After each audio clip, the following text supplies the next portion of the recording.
sekali lagi, siapapun yang korup di Pertamina, hati-hati dan nikmati. Kami akan lacak masuk PPATK. Saya katakan nggak ada rahasia di sini. Harapkan ini menjadi langkah awal sejarah baru bagi Pertamina baru untuk menyongsong perubahan ke depan era new energy. Dan akan terjadi puncak penggunaan fossil fuel, energi tradisional minyak dan batu bara itu di 2030. Sebetulnya kami sudah bekerjasama dengan Pertamina untuk mengembangkan katalis yang digunakan di Pertamina. Resep-resep katalis yang kami kembangkan itu tidak akan lepas ke luar negeri. Saya ingin memberikan peluit agar ditiup oleh Pak Jokowi dan seluruh potensi anak bangsa yang bisa mendirikan pabrik katalis. Kita harus merancang bagaimana strategi besar kita ke depan untuk mengurangi ketergantungan pada energi fosil. Ya, kalau mau jadi pemimpin, Anda harus berani tanggung jawab dan berani pasang badan untuk orang banyak. Karena keuntungan orang banyak juga keuntungan kamu. Jadi artinya apa? Kalau kita sama-sama mengusahakan kesejahteraan, ini pasti kesejahteraan kita juga. Yang kita butuhkan apa? Integritas, punya empati, dan punya keberanian untuk kepentingan Pertamina. Kita berkumpul bersama satu tujuan, memajukan Pertamina, membuat Pertamina kaya raya. Kalau Pertamina kaya raya, seluruh stakeholder pasti kaya. Kita juga pasti kaya, pemerintah pasti kaya, rakyat pasti kaya. Nah, ini yang kita mesti kompak tuh di sini. Masuk Pertamina ini apa? Prinsip satu aja, kata Konfusius. Kalau kepala lurus, bawahnya tidak berani, tidak lurus. Saya dengan Ibu Menlu ingin segera merealisasi hal-hal yang kita sepakati. Bangsa kita punya dua keunggulan. Satu, mengenai pasar yang besar. Kedua, mengenai sumber daya alam yang kaya. Bahwa kita tahu selama ini kita hanya jadi market, tapi sampai kapan? Saya selalu sampaikan semua aset yang dimiliki oleh BUMN harus produktif.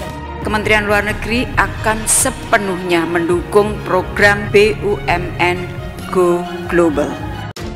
Produksi kelapa sawit Indonesia ini sangat besar.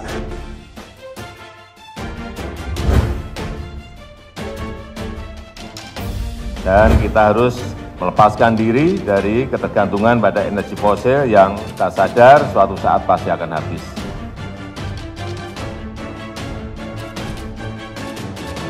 Kita akan produksi di sini untuk 1.000 barel per hari. Selanjutnya kita akan produksi di kilang-kilang 3.000 barel per hari. Yang akan terus ditingkatkan menjadi 6.000 barel per hari. Negara kita sekarang ini memiliki 13 juta kebun kelapa sawit. Produksi per tahunnya bisa mencapai hampir 100 juta ton. Kalau menurut saya, Ahok ini kan dekat sekali sama Taipan reklamasi. Paling cocok tuh jadi preskomnya atau direkturnya Podomoro, itu paling baik. Misalnya, Enggar itu import ugal-ugalan, korup, Jokowi nggak berani pecat. Sasaran tembak nih enak nih, iya kan? Biarin aja mereka ngomong radikal-radikal, ini bahan baku. Kalau terjadi sesuatu nanti, ya kan, rakyat udah bersama yang kepengen perubahan. Nah, harapan kita Pak Ahok bisa membawa kebaikan, bukan bikin kisruh memimpin BUMN. Harapan kita, jadi jangan diulangi lagi karakter yang kurang baik ya waktu memimpin DKI dengan petantang-petenteng, memaki kiri kanan itulah. Perubahan, transparansi, dan profesionalitas dalam mengelola manajemen bisa dilakukan tanpa perlu memaki, mengeluarkan kata-kata kasar kepada orang yang dipimpin. Sekali lagi, harapan kita jangan sampai ya, suasana politik sudah kondusif ya, situasi pembangunan juga on the track, semua bahu-membahu bersatu membangun bangsa. Jangan sampai ada gara-gara nilai titik rusak susu sebelah. Jadi harapan saya Pak Ahok belajar betul dari pengalaman memimpin DKI, jangan maki-maki orang, jangan petantang-petenteng waktu nanti menjadi pimpinan BUMN. Perlu figur-figur yang menjadi bisa pendobrak. Ya kan nggak mungkin 140 orang dipegang satu orang. Ya kita harapkan ada perwakilan-perwakilan yang memang punya track record pendobrak, tidak artinya salah dan benar, tapi untuk mempercepat daripada hal-hal yang sesuai diarahkan, yaitu satu, bagaimana menekan daripada energi, ya kan, juga bersamaan juga membuka lapangan kerja. Menurut saya Pak Ahok ini masih kontroversi. Sayang Pak Jokowi kalau mengajukan Pak Ahok, akan timbul banyak sekali respon yang itu nanti buruk terhadap modal sosial bangsa. Mestinya Pak Jokowi lebih bijak. Jokowi melakukan reshuffle yang ada permasalahan baru yang muncul. Atau Pak Jokowi atau pemerintah mendapatkan beban baru karena calon menteri yang diangkat adalah figur yang bermasalah. Yang akhirnya bukan menjadikan solusi tapi menjadi beban bagi masyarakat. Apalagi kita tahu selama yang bersangkutan di Pertamina menjadi komisaris, ya kinerja beliau biasa-biasa saja, tidak ada prestasi. Lalu tiba-tiba ada seorang pejabat yang angkat tangan yang ngomong begini, mohon maaf, itu bukan urusannya Komut. Ini langsung dengan Menteri BUMN.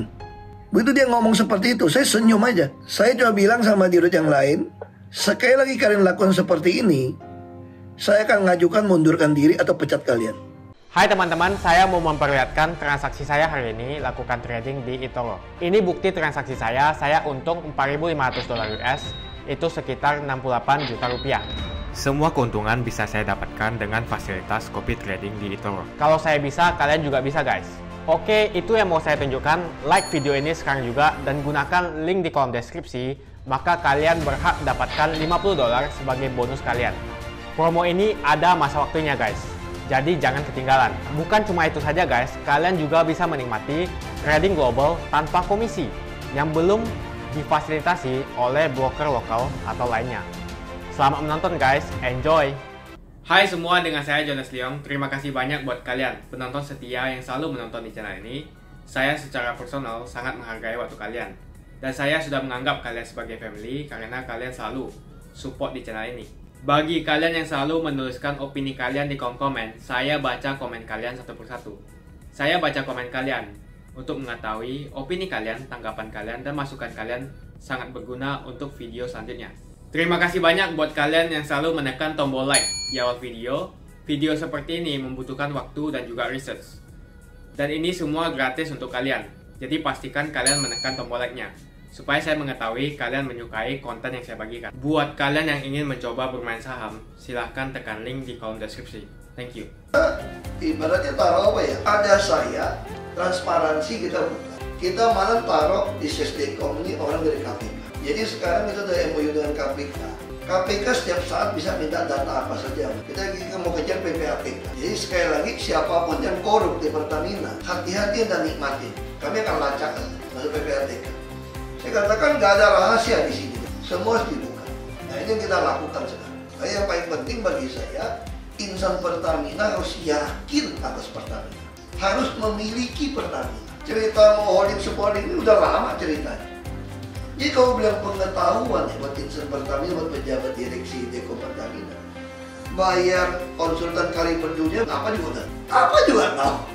Saya sampai bilang begini, mohon maaf saya bilang, kalau kita laki-laki naksir cewek cantik banget, pinter banget, kaya banget, sampai yang jelek banget, bodoh banget, miskin banget, semua nolak kita jadi istri kita. Itu yang masalah kita.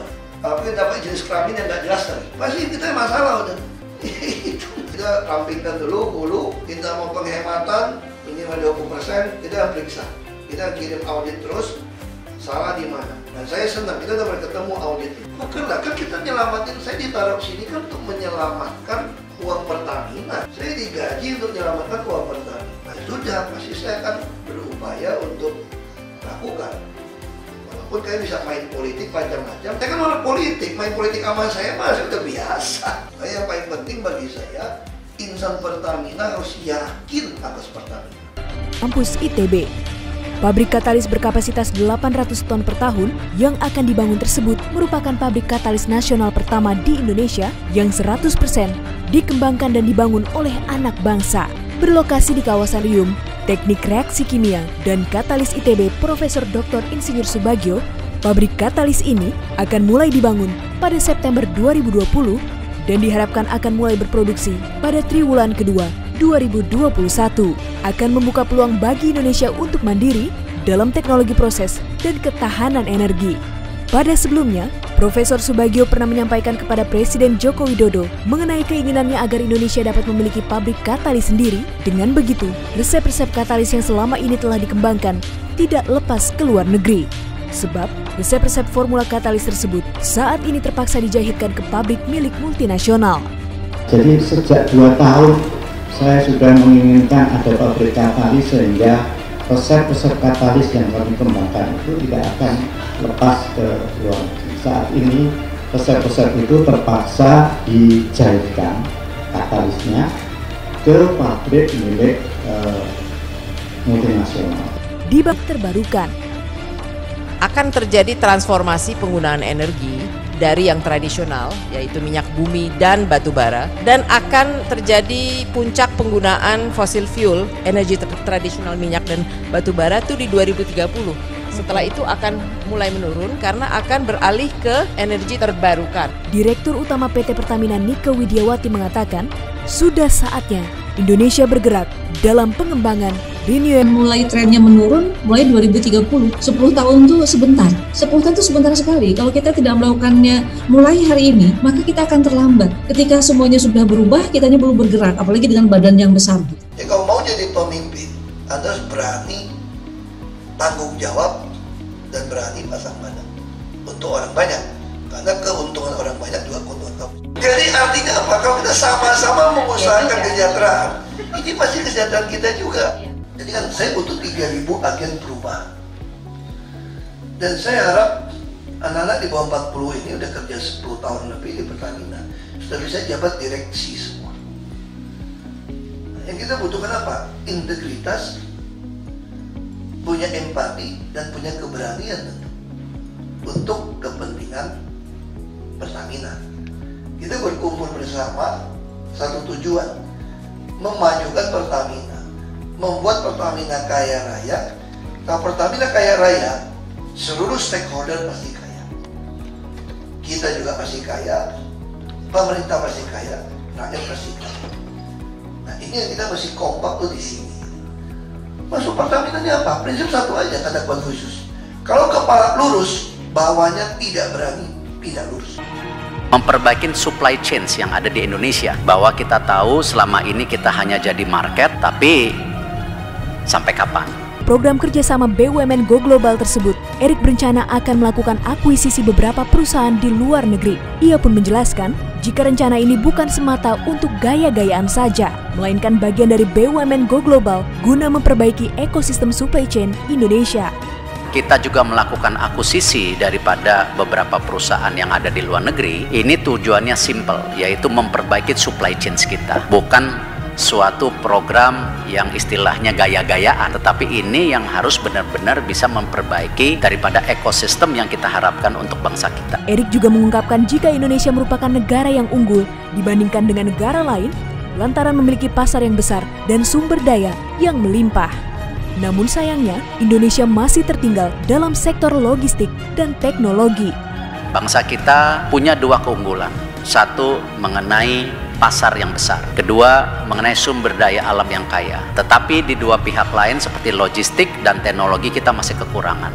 Seperti diketahui, Nigeria dan Tanzania. Memang pada kurun waktu yang cukup dekat, saya dengan Ibu Menlu ingin segera merealisasi hal-hal yang kita sepakati. Dan insya Allah ini manfaatnya untuk kita semua, manfaat buat Indonesia, dan sudah saatnya Indonesia juga setara bahkan lebih besar dari negara-negara lain. Pengembangan energi baru terbarukan juga membuktikan komitmen kita untuk menjaga planet bumi, menjaga energi bersih dengan menurunkan emisi gas karbon dan untuk meningkatkan kualitas lingkungan. PT Pertamina melalui Pertamina Research and Technology Center ITB meluncurkan produk Green Diesel atau D100 yang merupakan hasil pengolahan minyak kelapa sawit, refined, bleached, and deodorized palm oil atau RBDPO 100%. Di mana hal ini merupakan kebanggaan bagi Indonesia karena telah menjadi negara pertama di dunia yang dapat mengolah bahan bakar dari 100% bahan nabati, yaitu dengan menggunakan minyak kelapa sawit atau CPO yang merupakan tanaman minyak nabati paling produktif di daratan Indonesia. Negara kita sekarang ini memiliki 13 juta kebun kelapa sawit yang setiap tahun berproduksi kurang lebih 46 juta ton per tahun. Diketahui sebelumnya, usaha mengurangi ketergantungan energi fosil juga dilakukan pada tahun 2016 melalui kebijakan B20. Kemudian pada 2018, Presiden Jokowi mengeluarkan perintah agar mandatori pemakaian bahan bakar itu dijalankan secara masif di semua sektor. Pada tahun 2019, lagi-lagi Republik Indonesia menjadi negara pertama di dunia yang berhasil mengimplementasikan program B30, pencampuran 30% biodiesel pada minyak solar yang dapat menghemat impor BBM hingga 55 juta barrel per tahun. Dengan mengucap Bismillahirrahmanirrahim, saya nyatakan implementasi B30 dimulai pada hari ini. Bukanlah tanpa hambatan. Produk sawit Indonesia pernah mendapat diskriminasi akibat kebijakan Uni Eropa yang membatasi akses pasar minyak kelapa sawit dan biofuel Indonesia di pasar Uni Eropa. Uni Eropa memunculkan isu tidak ramah lingkungan. Sebetulnya apa sih mereka ngomong seperti itu?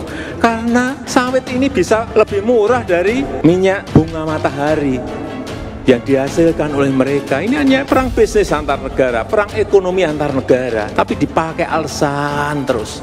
Oke, nggak apa-apa, kamu nggak beli CPO kita, tidak apa-apa, karena sekarang kita telah menjadikan minyak kelapa sawit kita menjadi B20 dan tahun ini sudah B30. Diskriminasi tersebut tak lantas membuat Indonesia gentar. Melalui Organisasi Perdagangan Dunia atau WTO, Indonesia justru menantang kembali dengan mengajukan gugatan terhadap kebijakan Uni Eropa tersebut. Indonesia menggugat kebijakan Renewable Energy Directive 2 and Delegated Regulation Uni Eropa karena bersifat diskriminatif terhadap sawit kita.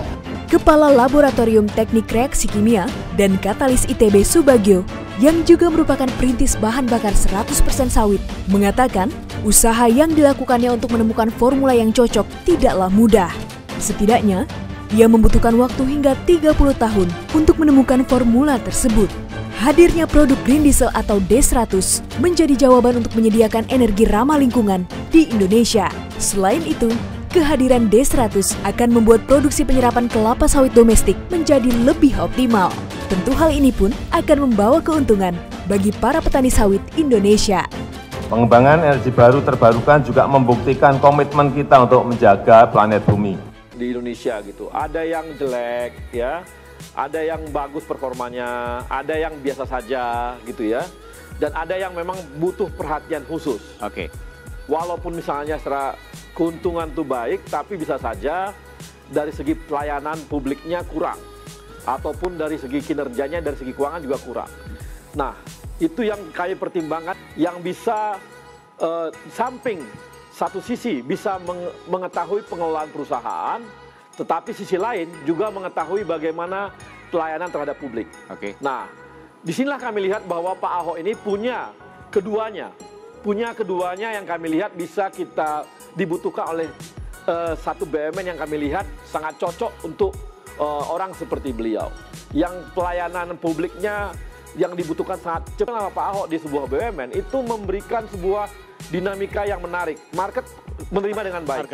Ini ya, yang katanya ataupun sudah diproses, dan itu di KPK loh, dan kita tahu bahwa KPK kan sangat independen, mereka tidak bisa diintervensi juga, kan diakui semua orang gitu.